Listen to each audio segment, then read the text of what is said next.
Everyone, it's Miss April back for session 2 on conscious discipline at home. Today we are going to talk about composure and perspective. We're going to go through a couple different items that are integral to using conscious discipline and being able to understand why we use it. We're going to talk about our shift in our perception, our own composure, what the safe place is, and then we are going to commit to making some changes in order for us to more easily use conscious discipline at home or in the classroom. So let's get into it. Last session, we learned that children can only feel physically and emotionally safe when the adult with them is feeling physically and emotionally safe. An adult's inner state co-regulates the child's state. I think that's huge in the foundation of conscious discipline. How we are reacting and responding and feeling is very similar to how a child is going to be feeling, understanding, and reacting. The inner state is a phrase used to describe what's going on inside of us. Remember, our regulation impacts our child's regulation. So one of the shifts that we want to make for ourselves is from blaming to owning our own upset. So I will tell you that this concept was difficult in my house, especially for my teenagers. Very hard to remind a teenager that no one makes you angry without your permission. That's annoying. So I will tell you that one was difficult. That one is still difficult for me because you have that sense of I have a right to be angry. I have a right to be frustrated. And sometimes you may, but blaming means that you then don't have a part of the upset. And if you're not a part of it, then you can't recover from it. So the first shift is, like we just said, from instead of blaming, owning your own upset. The second one is being proactive instead of reactive so that you remain composed when other people are losing theirs. A lot of times with younger kids, that can be a bit simpler. As an adult, we're not going to have a temper tantrum. But as a teenager, our teenager may be having a temper tantrum. And if you're like me, I have reacted with a temper tantrum back. Oh, you're not going to talk to me, then I'm not going to talk to you, and I'm fine with that.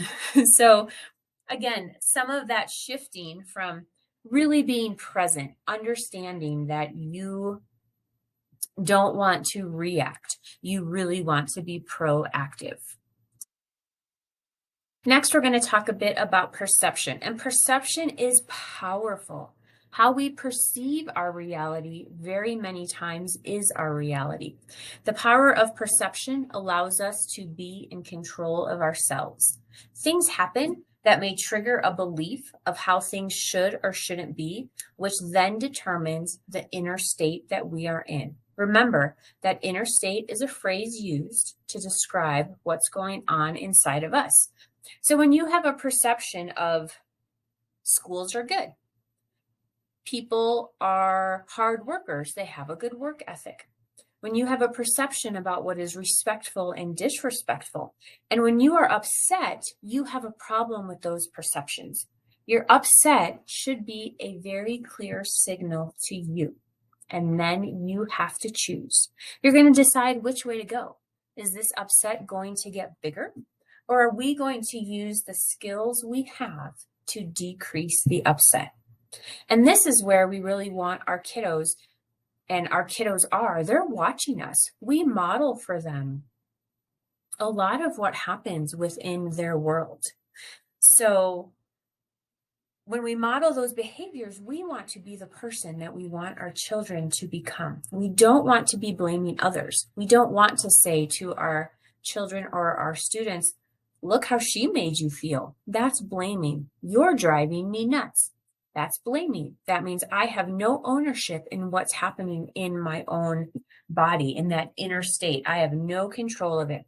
Look at what you made me do. Don't make me pull over this car. Are you happy now?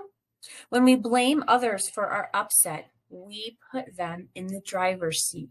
We put them in control of us. A button is being pushed, and when our buttons are pushed, we have to recognize and understand what needs to change. Easier said than done for ourselves as adults. When those buttons are pushed, a lot of times, that's when our perceptions kick in. So sometimes you have to really work on those shifts that we've been talking about. You have to make a shift from blame to owning your own upset and recognizing that process.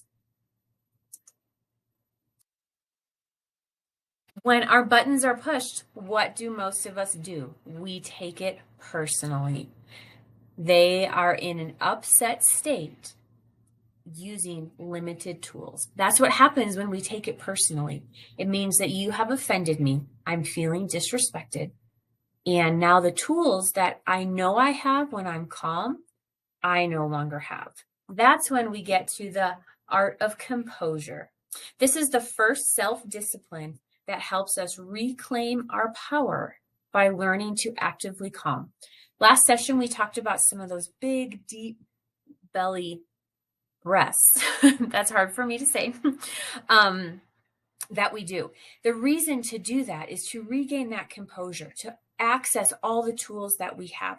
I no longer am going to take it personally. I am going to tell myself, this is something that I can manage. And when we turn off the stress response in our body, then we have access to the tools in our toolbox. So some of the things that we can let ourselves know, and this is where internal dialogue becomes important. And internal dialogue is a foundational aspect of conscious discipline.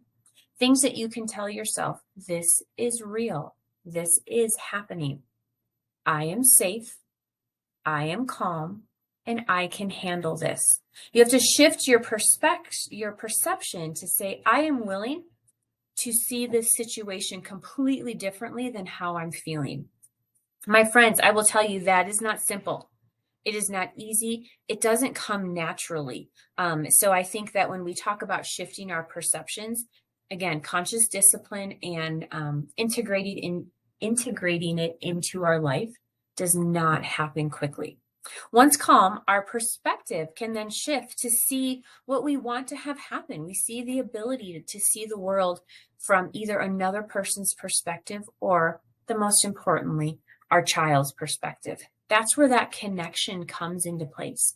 And that connection is what leads to healthy responses.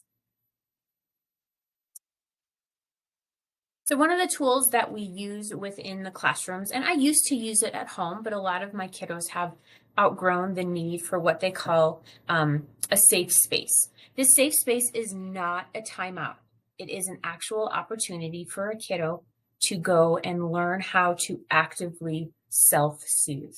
As you may remember, my kiddos range in ages and developmental stages. So a lot of this, even though my one daughter is 15, she functions at about a 7-year-old level. So she's really able to understand the breathing, to understand the ability to kind of shift that perspective to say, okay, I can do something different. The safe space at my center that we use is just a little reading nook. Within that reading nook, there are some stuffed animals. There's some soft places for the kids to sit. The difference between a timeout and taking the time to go into the safe space is that timeouts are for punishment. And a lot of times they are ineffective in creating permanent behavioral changes. Within the safe space, there is a set up system of priorities that students understand even at a very young age.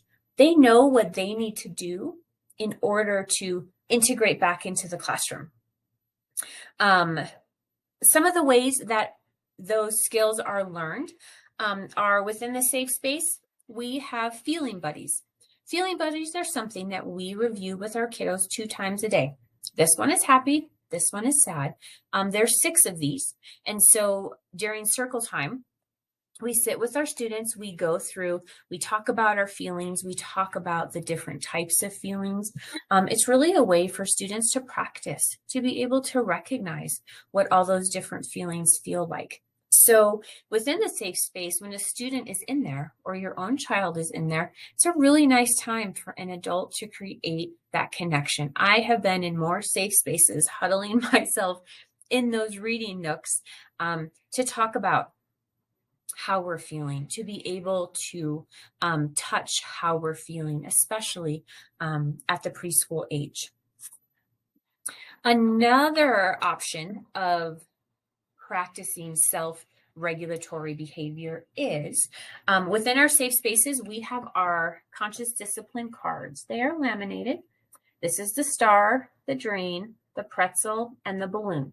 I'll show you some of these so that you know how the students learn how to use them. So the star, I think we talked about this in session 1, where you smile, take a deep breath, and relax. We teach them how to use their core, how to really get into it, take your deep breath, and relax. The balloon, hands go over your head, you puff up the balloon, and then you let it relax.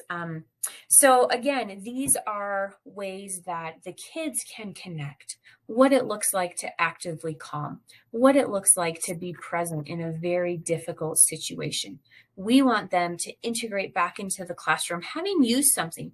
We don't want our students or our kids to feel bad for having feelings.